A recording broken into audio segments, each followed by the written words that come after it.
Hello, and thank you for joining us once again on Classic Vinyl Podcast. This is the podcast where we listen to and review songs and albums from the classic vinyl era of the 60s and 70s. I'm one of your hosts, Justin, and like always, I'm joined in the basement studio by the guy that is a friendly stranger that arrived here in his black sedan, Tyler. I got pictures and candy. Do-do-do-do-do. And a trumpet. I'm a lovable man. Yes, you are. So today we're doing the Ides of March and their hit song Vehicle. I would guess a lot of people probably haven't heard of the Ides of March, but I think most people have heard this song somewhere or another. I hope so. I hope so too. I don't know that I have, but I have now. So this is a song that was suggested to us by Classic Vinyl Podcast listener Jeremiah, and he says he's in Mexico. I don't know where, but Mexico. So it's good to hear that we have some listeners down south. Wow. I wonder if it's pronounced Jeremiah. Well, that doesn't make any sense. I don't think I've ever heard Jeremiah. No, It's probably Jeremiah. Yeah. Probably. That's what I figured. So why don't we get into a little history on the band Ides of March, because I know for sure we've never done one of their songs here before. So they're a band that were formed clear back in 1964 in the Chicago area of Illinois. Founders were Jim Peterick on vocals and guitar. Hopefully I'm saying that right. Larry Mellis on guitar, Bob Berglund on bass, and Mike Borch on drums. The band's been active since 1964. They still are. They were basically a Chicago area garage band. They really evolved into a kind of a heavy-driven rock band, but the thing about them is they were a heavy rock / brass-driven rock band, which this song's a perfect example of that. And they have a lot of soul and pop elements in their songs. And I don't know a lot of Ides of March. In fact, I don't even know if I know another song of theirs besides this one. But Well, I guarantee you that this band, everybody wears a button-up wing-collared shirt, and you can probably count on one hand the number of buttons that all of them have combined. that could or could not be true, but That's what I think. well, let's go with what you think. So they first signed a record contract in 1966 with a small record company called Parrot Records. They later did sign on to Warner Brothers. Sales overall, this band's only sold about 2 million albums worldwide. And that was, I would say, probably 99% driven by this single alone. They are considered a one-hit wonder. You know, I mean, they are one of the bands, but hell, one-hit wonder is better than a no-hit wonder. Yeah, I'm sure I'm a little shocked that this band's a one-hit wonder, because this song itself sounds like a couple other songs I've heard. It's a heavy driving song, and they incorporate the horns perfectly. And if they do that in all their stuff, it would be interesting to jump into a little more of them, because I've noticed through researching them that a lot of people call them brass rock. Horn-driven pop rock with soul influence. That's kind of how they're, explained. Yeah. The peak era of this band really was from 1969 to 1971. And so the song we're doing today, Vehicle, obviously was a huge hit for these guys. And funny enough, became Warner Brothers' fastest selling single ever that they have released. So this one did it for them. But all in all, they've released 6 studio albums, 2 live albums, a bunch of compilation albums. I don't think any box sets, but they did release 12 singles. So in the U.S., their albums had one top 100 album, and that is it. And that was this album, Vehicle. It was released in 1970. It hit number 55 on the U.S. charts. In the U.K., they drew up a blank. Nothing in the charts there as far as albums. Canada, they did have one album reached the top 100, and it was this album, once again, Vehicle, which hit 65 in Canada. Singles. Now, this is where I need to really listen to a little bit more, but they did have 3 singles in the top 100, one in the top 40, which that one in the top 40 was also in the top 10, and no surprise, it's the song we're doing today, Vehicle, which reached number 2. Aha! Now, in the UK, nothing again. They just didn't hit over there. They don't like their vehicles, I guess, as much. I don't know. But in Canada, they did have 2 in the top 100 and 1 song in the top 10. This song, Vehicle, hit number 1 in Canada. So they liked it up there. They did have another song called You Wouldn't Listen that hit number 45 up there. And that song actually, I forgot to mention, it hit number 42 here in the States. So, I mean, this song is really the one that did everything for them. And I think that's why they're considered a one-hit wonder or, whatever you want to call. This song is, I mean, like I said from the beginning, it's very horn-driven and all that. And a lot of people did kind of compare them to the band Chicago, or Chicago Transit Authority as they were known very first, because they had a lot of brass in their sound as well. So, yeah. This is more heavy than that, though. Well, there are some Chicago songs that are kind of heavy, but yeah, this song particularly is a little more heavy driven, and it has heavier guitar with the brass. And we've said it before, I'm not a huge fan of brass in pop music or rock music, but if it's used right, and this is a song I can say it was used right in. So Jim Peterick, if I'm saying that right, or Peterick. Peterick, yeah. It could be one or the other. I don't know. I don't know how to pronounce it, but so I apologize if I'm messing up that. But he's pretty popular for doing one thing later. He co-founded the band Survivor. You know, the band that wrote and released Eye of the Tiger? Yes. And there's no brass in that song. Not at all. And I mean, this guy, if he's involved in Survivor, that makes a lot of sense. Yeah, kind of interesting though. So, so do you want to get on to the song review? Let's review this song. And now it's time for the song review. So today, Jeremiah wants us to do Ides of March and Vehicle. This is a song I've always had a soft spot for, but I don't know anything about the band Ides of March past this. And I kind of feel ashamed that I don't, because as much as I like this song, I don't know why I haven't explored anything else. But let me give you a little history on this song. It was released on April 5th of 1970 in the U.S. on Warner Brother Records. It wasn't released until July on Warner Brother Records in the UK for some reason. The B-side of this in both the US and UK was a song called Lead Me Home Gently. Now, this is a self-titled song from the album Vehicle. The album itself reached number 55 on the US Billboard charts, did not chart in the UK, and it reached number 65 in Canada. The album itself has sold somewhere between 500,000 and 1 million copies here in the US. The band somewhere around a couple million albums worldwide. The album is not certified gold or platinum by the RIAA. The album is also known for a song called Superman. The whole album, just like this song, is really well known for its brass-driven rock, pop, soul sound, whatever you want to call it. But this song, Vehicle, is written by Jim Peterick, and that's what we're going to go with for now. We're just going to call him Peterick. And lead vocals are by Jim Peterick. The band, as this was recorded, is, of course, Jim Peterick on lead vocals and guitar, Larry Millis on guitar, Bob Berglund on bass, Mike Borch on drums, Chuck Sumar on trumpet, Alan Grassick on trumpet, Terry Hodges on trombone, and a whole section of additional brass members going on this thing. 76 trombones. There you go.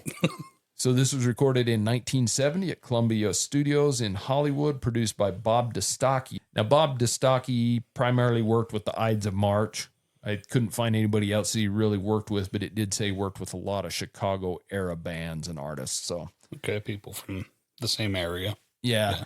And the funny thing is the powerful brass arrangement was really inspired, and a lot of people compare it to like Blood, Sweat, and Tears. Really the vocal delivery, because the first time, I wouldn't even say the first time I heard this song, but sitting down with the purpose of reviewing it, when I hear that voice, that reminds me of Blood, Sweat, and Tears. And I don't know how well you know Blood, Sweat, and Tears, but just a little bit. One of my favorite love songs to my wife is by Blood, Sweat, and Tears. Yeah, so the voice on this, Jim Peterick's voice, reminds me of Blood, Sweat, and Tears for some reason. So the runtime on this song is about 3 minutes. It's kind of an interesting song because it is a tongue-in-cheek song, right? Mm-hmm. But it's kind of from the Cars' point of view. In a way, it's like the guy talking about his car to impress this girl, but it's kind of from the Cars' point of view as well. So, yeah.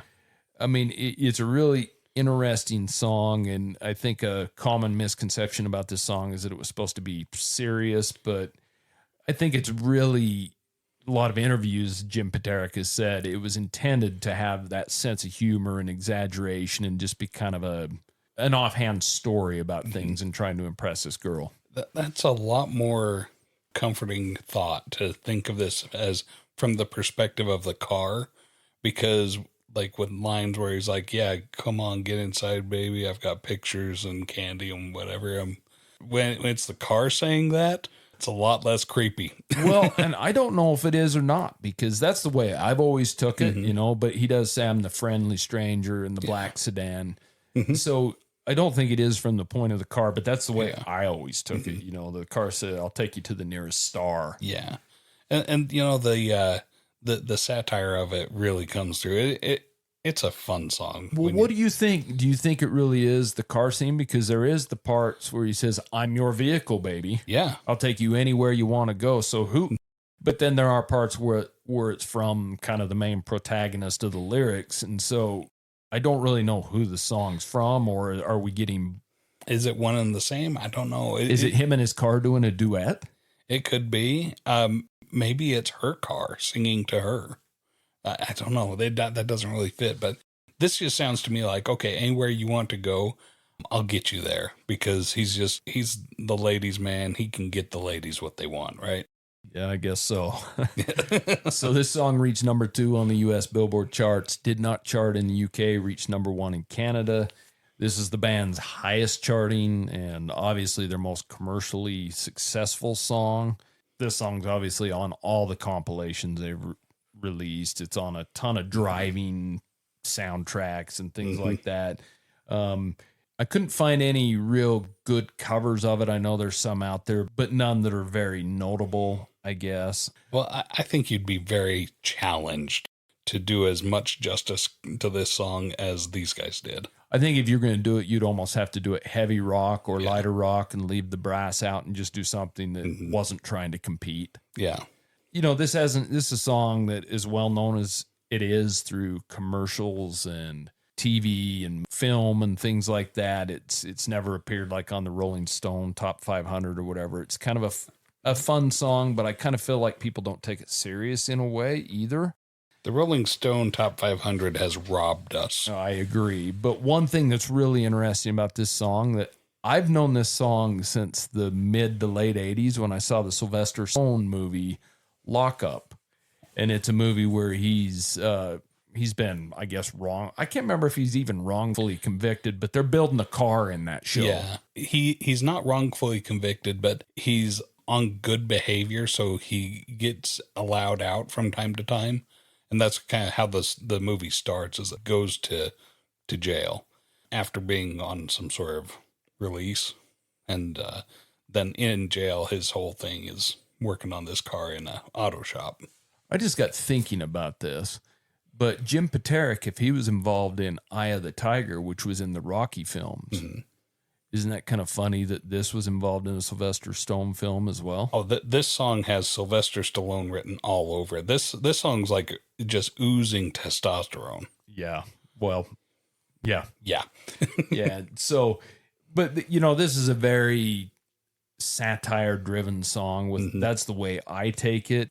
I feel like it's kind of poking fun at over the top, smooth talking guy trying to get the lady, but then the macho guy that's like, hey chick, come get in my car. Yeah, but then his wingman, the Chevelle or whatever it is, singing too. So it's kind of crazy there. But what I really like about this is it does sound like Chicago or Blood, Sweat and Tears, but it's heavy. Like you said earlier, it's very heavy. So I think it's got a very good sound, and I kind of feel ashamed I haven't explored more of their music. Maybe I'd be disappointed. I know there's probably a reason none of their other songs or anything hit the top of the charts. Sometimes chart success is funny because sometimes there's a lot of good songs buried that never make it, but sometimes the charts are ripe. There's a reason certain things are popular. But so after listening to Vehicle, was this like your first time hearing it? Oh, yeah. Really? You've never heard this song? I don't even remember this song from Lock Up, and I've seen just about every Sylvester Stallone movie. And I've seen Lock Up. That surprises me because I've heard this in car commercials and other films and things like that. So it really surprises me. So after listening to it this week, what are your thoughts on Vehicle? Well, maybe I have heard it more because that introduction and that trumpet blast, do, it's so recognizable. Yeah. So I probably have heard this. Okay, this song from the get-go, it just reminds me of Gotta Fly Now or Gonna Fly Now from Rocky. And if you take that song and mix it with from the Karate Kid, The Best Around, and they make a baby, this is that song that they have. It's awesome. This song's a wild ride. It's so much fun. And that's what it's all about. It is a vehicle. And this song is just, like I said, this song is just so macho, and it's shirt wide open, but it's got a couple of buttons done down at the bottom and his big furry chest with a couple of gold chains going through there. It's just beautiful. And then, the guy's just singing, "Hey baby, let's go for a ride." What song from Karate Kid did you say? The Best Around. You're the Best. Oh, You're the Best. That's the one. Yeah.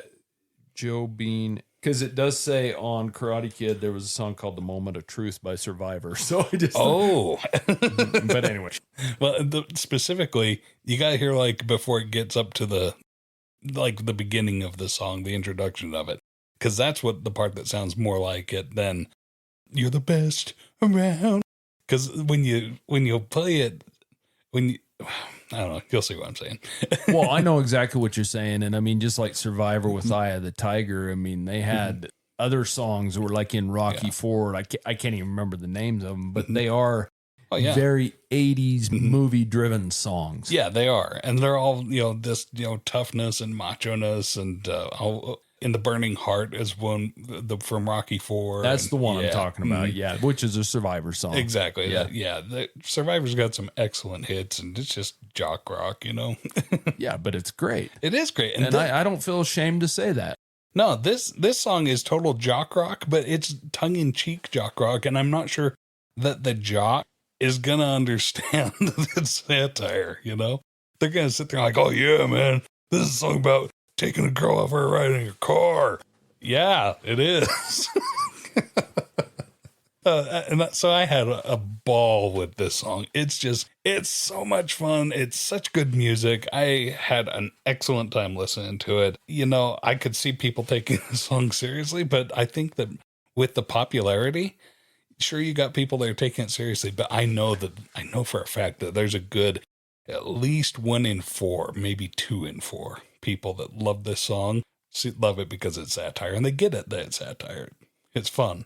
It's a good time. I love the horns in it. The brass just really brings this thing together, and I think that's why this song became such an icon of the time, an icon of the era, is because it did that brass rock so well, and it was everything that everybody loved about brass rock. So it was great. This song made me feel like I missed out on the 70s.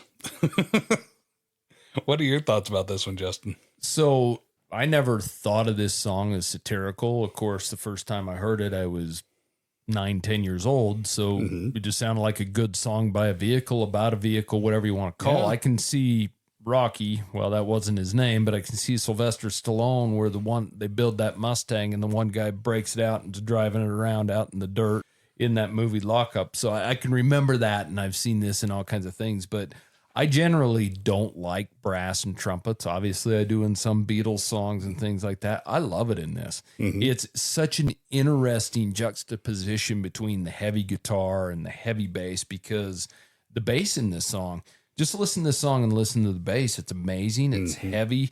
The drums kick ass in this song. Yes, they do. And the vocal is like a stronger than normal kind of heavy rock, blood, sweat, and tears, but you've got this like orchestra on speed or something going on. It's just, I don't know, that the trumpet opening is so recognizable to me.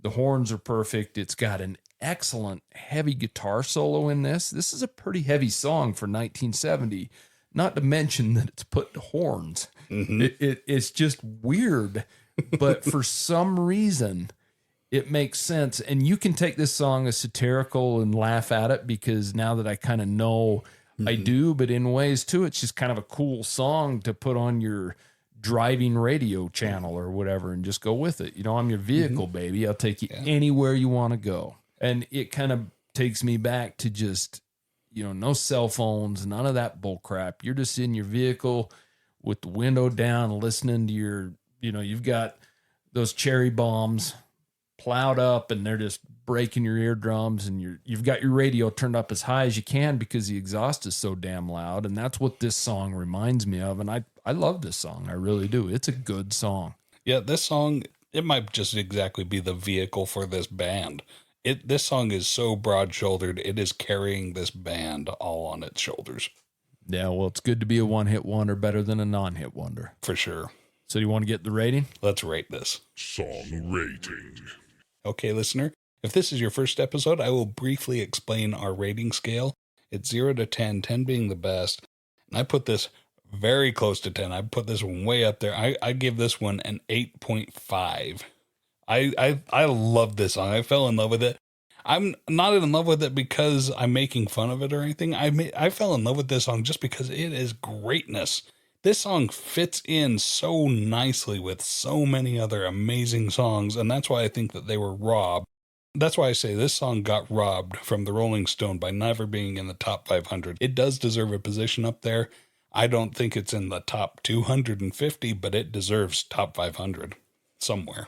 What do you think of this one, Justin? Yeah, it's no surprise. I've always loved this song. So when I saw Jeremiah send us the email to classicvinylpodcast@gmail.com, I'm like, okay, we got to do that one next, because that's a song that is interesting. It's heavy rock kind of for the time, but it's brass and it's just interesting. And I like the context of it. I like that it's a serious song. If you want it to be, it could be satirical. If you want it to be, it doesn't have to be anything. If you don't want it to be, it can just be a driving song. But the music, like I said, the bass, the drums, the singing, it's a really well put together song. It's got an excellent heavy guitar solo with all this brass put on it. And it's like, holy shit, this just works, you know? So I'm with you on this one. I rate this at 8.5 as well. Oh, really? Yeah, so we're the same on this one today. Yeah, excellent song, and I think I'm going to go check out a little more Ides of March to see what I can find. Hopefully I'm not disappointed. I'm afraid that you probably will be. Well, maybe. But even so, I hope you find a couple of gems in there. I hope so. So that's Ides of March and their hit song Vehicle. If you have any questions, comments, or concerns, would like to tell us what you would rate it or what you think of our rating, please send them to us at classicvinylpodcast@gmail.com. You can also send us any suggestions for songs or albums you'd like us to rate there as well. We really appreciate you taking your time to listen to us. So Jeremiah, thank you for the suggestion. And until next time, we'll see you later. See ya.